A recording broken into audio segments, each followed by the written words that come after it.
Друзья, приветствуем вас на подкастах Министерства юстиции. Сегодня мы говорим о цифровизации в сфере права. Наш гость Садагалиев Искендер Муратович, заместитель министра юстиции Кыргызской Республики. Здравствуйте, Искендер Мурза. Государство активно внедряет цифровые решения, и Минюст в том числе. Расскажите об этом, пожалуйста, поподробнее. Вообще Кыргызстан, он ведет такую последовательную, поступательную государственную политику в области цифровизации, и Министерство юстиции тоже не остается в стороне, и автоматизировали практически все свои процессы в рамках своего функционала. Это позволило облегчить, дебюрократизировать наши внутренние процессы и облегчить обращение граждан за теми или иными услугами. Отдельно хотелось бы выразить, то есть выделить систему нотариата, да, если раньше при осуществлении нотариальных действий это все заполнялось вручную, на бумаге, были даже бланки там определенные. Теперь это все делается в одной информационной системе, все нотариальные действия осуществляются в информационной системе, что исключает там коррупционные моменты, подлог там, и так далее, и так далее. Очень много факторов. С прошлого года мы начали поэтапное внедрение системы электронной регистрации юрлиц, что позволило нам исключить необходимость обращаться лицам, которые хотят зарегистрировать свои юридические лица, в органы юстиции физически. Мы начали с простых форм собственности в виде общества с ограниченной ответственностью.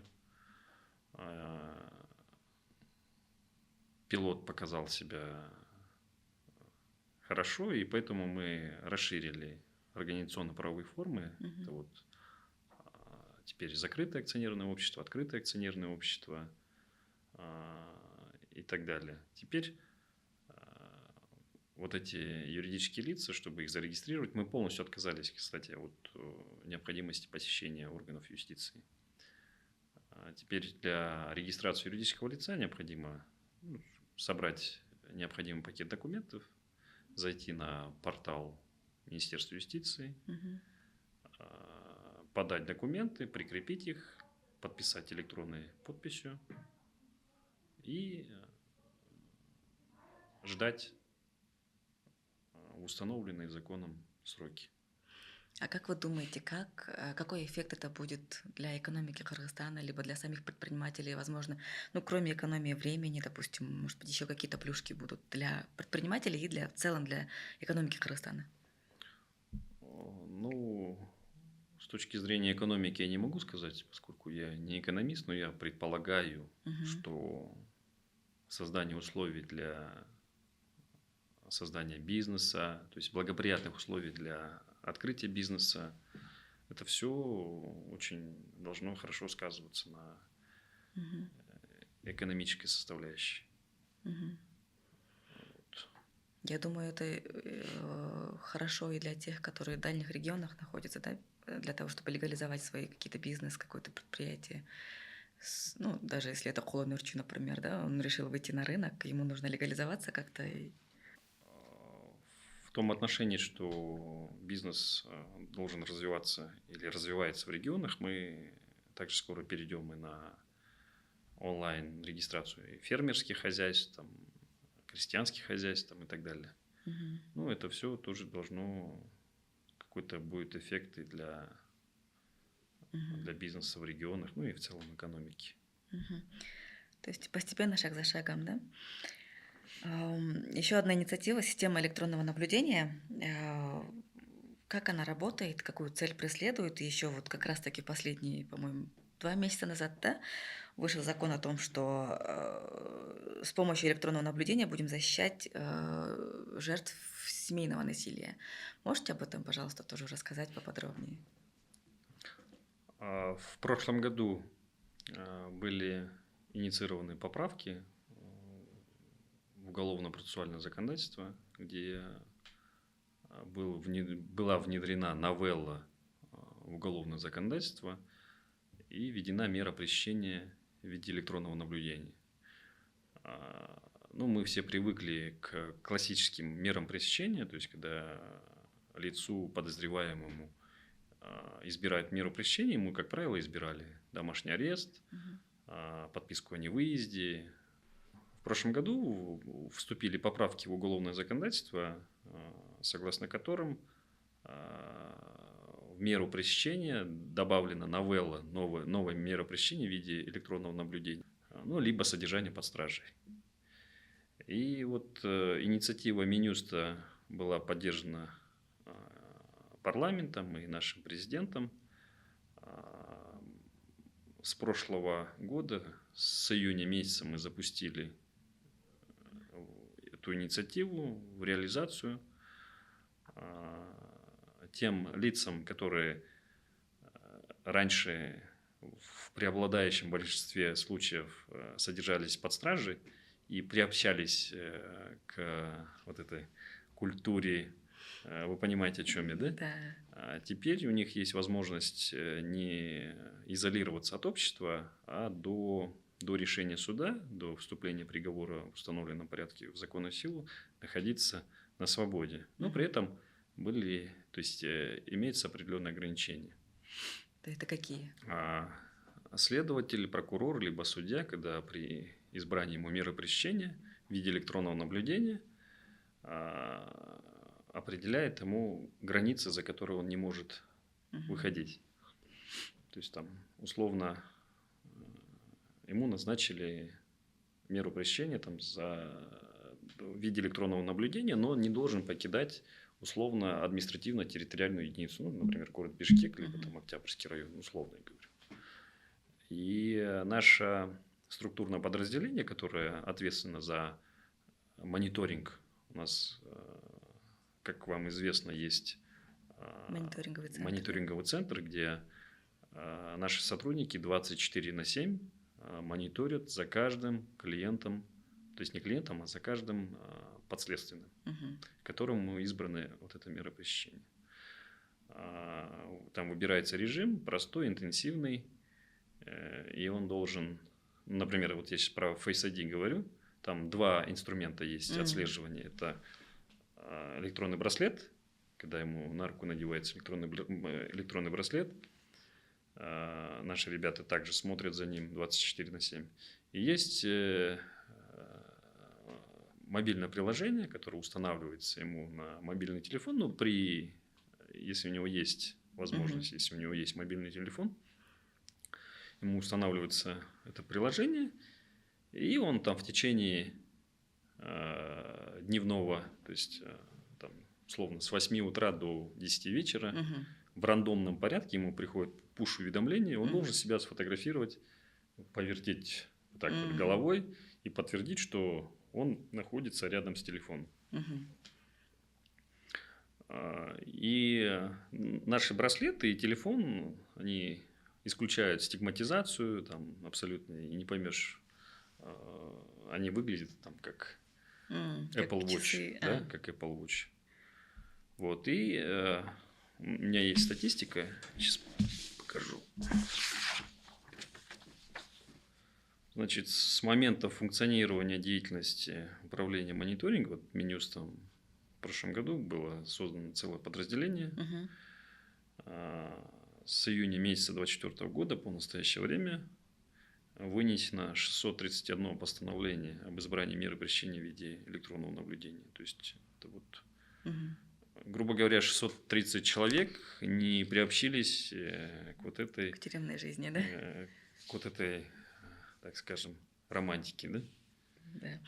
И это нагрузка, это же еще нагрузка на государственный бюджет. Его надо там охранять, его надо кормить, какой-то базовый минимум ему нужно будет создать. Например, если в случае с телефоном, он может вместе с телефоном находиться где угодно и показывать свое лицо, идентифицировать себя. Он может находиться, ну, например, ему... Ну, если ему определили город Бишкек, он не должен покидать город Бишкек, проходить идентификацию по Face ID, и все, больше ничего. Геолокация? А мобильное приложение, оно построено таким образом, что оно берет геоданные как раз, А, ага. и наши сотрудники смотрят, где он находится. Здорово. А как это используется в защите жертв семейного насилия? Ну вот, в этом году также парламентом был приняты поправки в законодательство, президентом подписаны. В отношении жертв насилия также будут применяться электронные браслеты и мобильные приложения. Мгм. Ну, то есть, грубо говоря, если произошел факт семейного насилия, супругу, который осуществляет семейное насилие, будет вешаться, например, браслет, Мгм. а жертве семейного насилия будет установлено мобильное приложение. Мгм. И система будет, в случае, если он будет приближаться там, на определенное расстояние, Мгм. то наши сотрудники сразу об этом узнают и забьют тревогу для оперативного реагирования там, М. службами.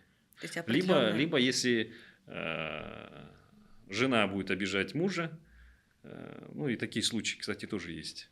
То есть это не всегда в одну сторону, да? не всегда, да, в одну сторону. То есть если жена будет обижать мужа, то есть можно будет тоже супруге одеть браслет, а мужу установить мобильное приложение.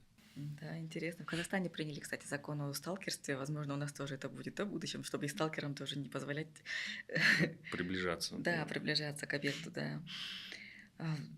Хорошие новости, спасибо большое за такой рассказ. А у нас еще есть с 25 июня, кажется, заработала система электронная постель, если я не Да. ошибаюсь датой.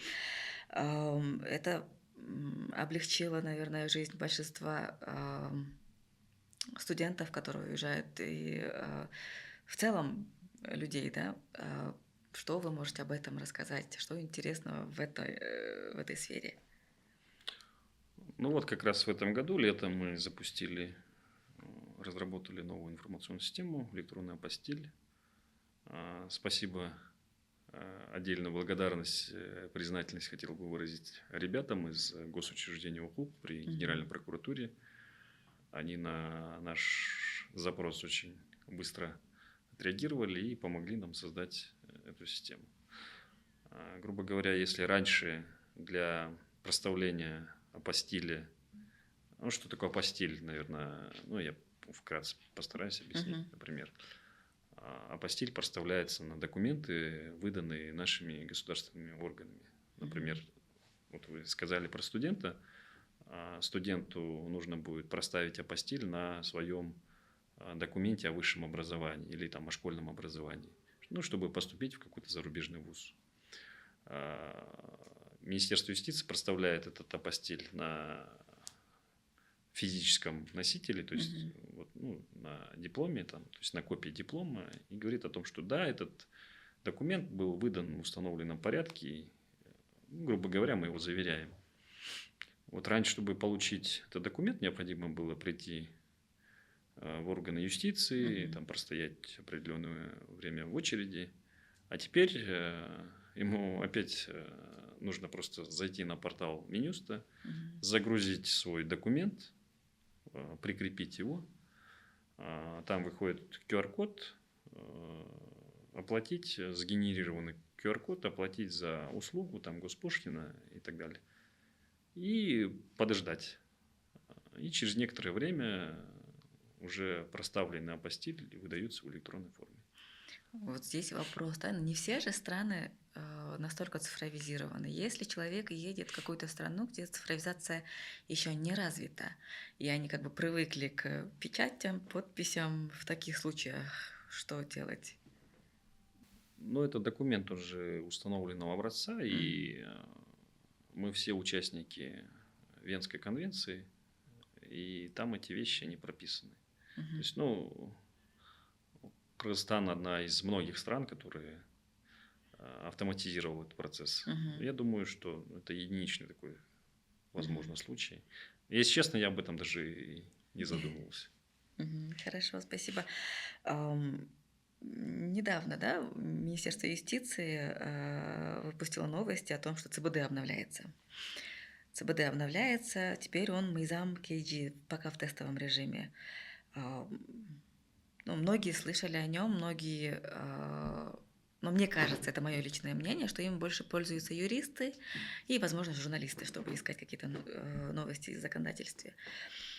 А, Я бы хотела, чтобы люди поняли его ценность. Поэтому расскажите об этом. Ну, в чем ценность этого инструмента и что он дает людям в целом, сам ЦБД, его значение и его связь с государственным реестром НБА. У нас есть управление правовой информации, Мгм. которое ведет реестр нормативных правовых актов. То есть Мгм. любой нормативно-правовой акт, он должен быть зарегистрирован в этом реестре. То есть, Чтобы он вступил в чтобы силу, он да. вступил в силу. То есть, одним из оснований вступления в силу НПА Мгм. является вот как раз его включение в этот реестр. Мгм. И сотрудники управления правовой информацией, они ведут базу данных нормативных правовых актов. Вот мы сейчас в пилотном режиме ведем базу Мейзам KG. То есть, ну, это та же самая база, просто она обновленная, там интерфейс поменялся. Мы облегчили Мгм. интерфейс, чтобы он был такой вот, очень такой Проще. кликабельный и понятный для, например, многие же, ну, только юристы, там, государственные служащие Мгм. могут свободно найти тот или иной нормативный правовой документ, который им нужен.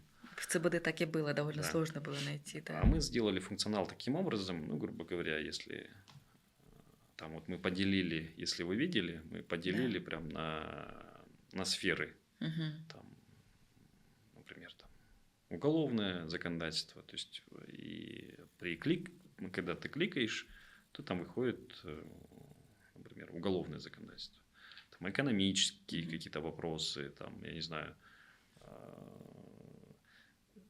конечно, эта система будет дорабатываться, и, например, если она жертва семейного насилия, опять, да, возвращаясь, чтобы ей совсем было понятно, Мгм. чтобы она нажала, там, грубо говоря, меня бьет там муж, чтобы нажала, и чтобы там были подсказки, что делать, да. Ну, Мгм. то есть мы к этому придем, Мгм. я думаю, скоро. Но Вот. в целом уже то, что оно группируется, что это, например, Да, мы семейное право, систематизировали это все да, очень. и улучшился поиск, насколько я знаю, поиск, по крайней мере, то, что я попробовала поюзать его.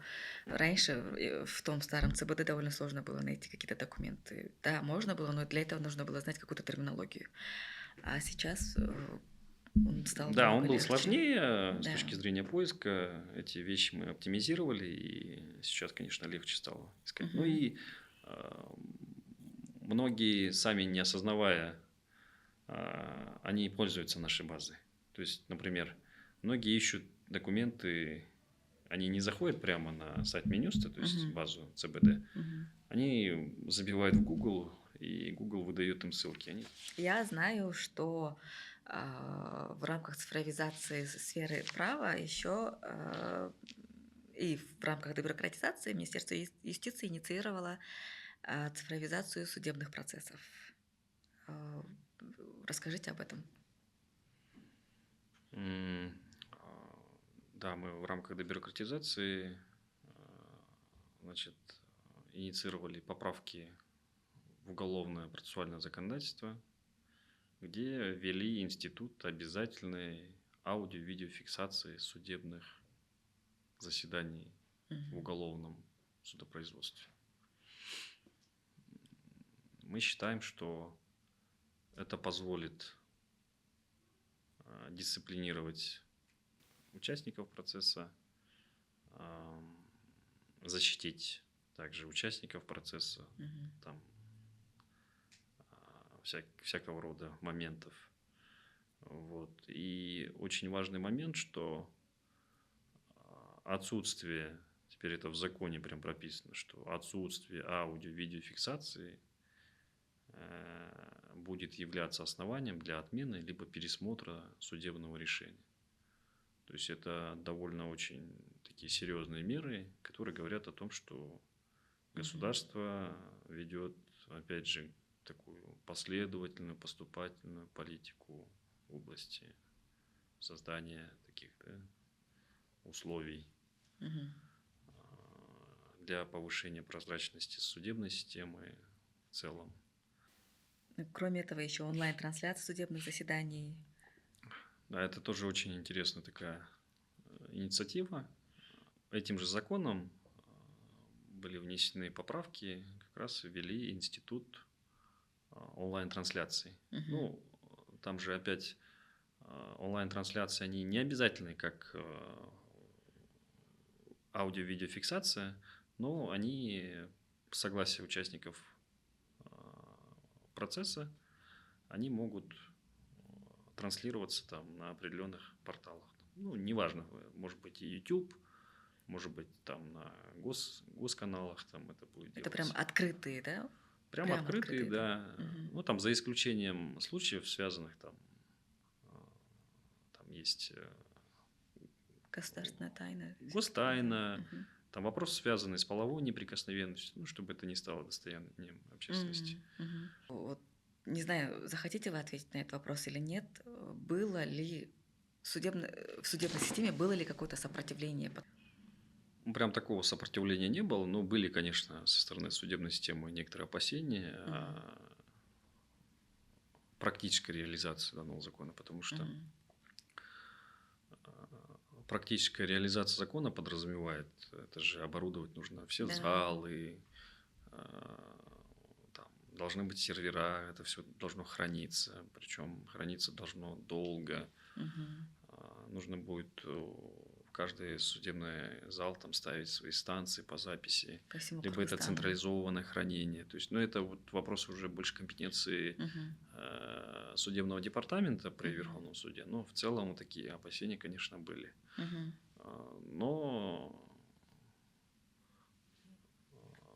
парламент принял закон, наш уважаемый президент его подписал. Мгм. И уже назад пути нету, поэтому мы видим и приветствуем Мгм. работу Верховного суда в этом направлении. Мгм. Да, это классно. Но еще я знаю, что вы ведете работу по цифровым доказательствам.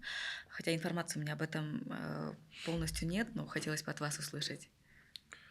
Да, действительно, мы с лета этого года ведем работу по внедрению института Мгм. цифровых доказательств в уголовное,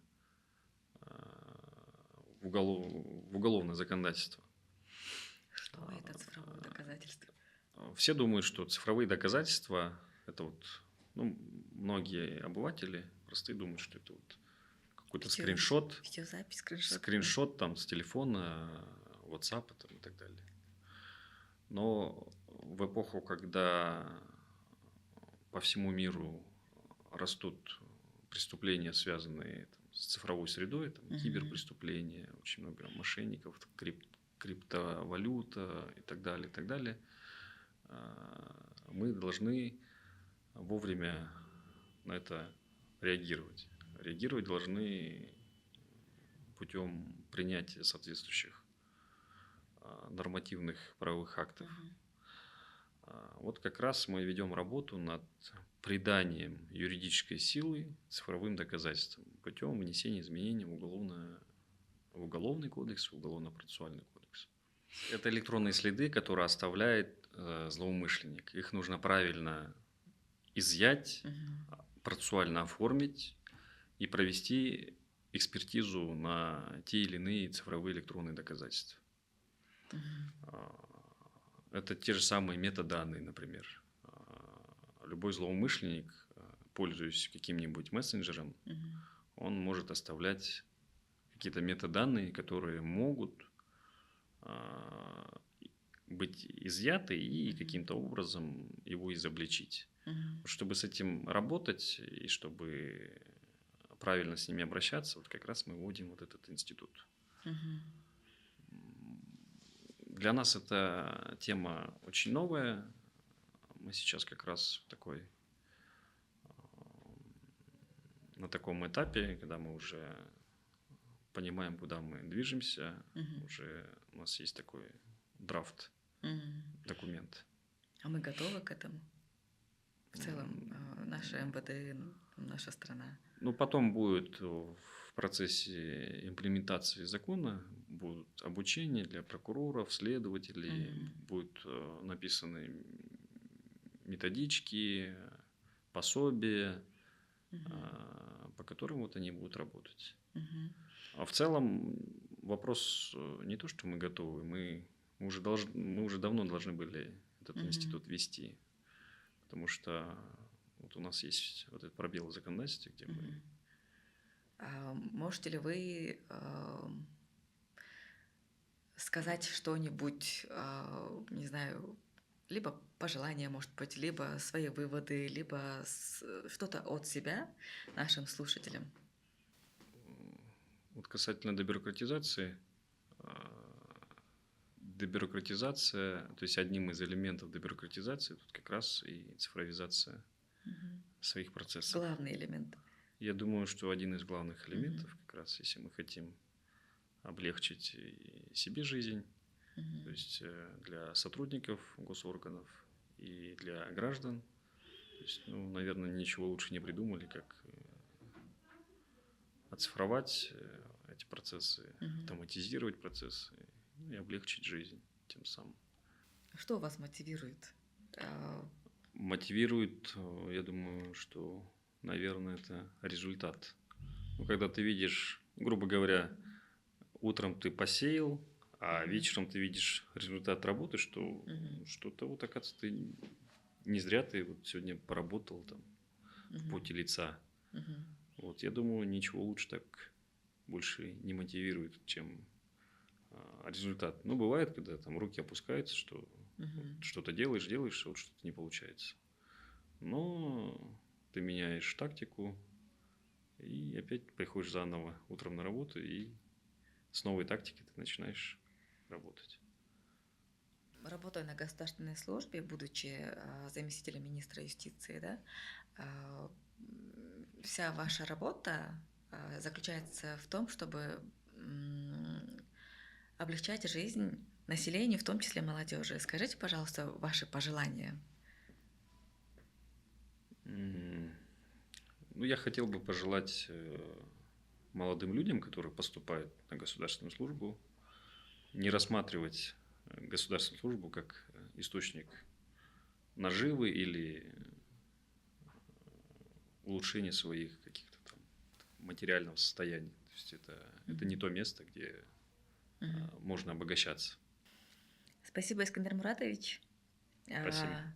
Это был подкаст Министерства юстиции. С вами были Искендер Сыдыгалиев, замминистра юстиции Кыргызской Республики, и я, ведущая подкаста Джилдыз Джороева. Оставайтесь с нами.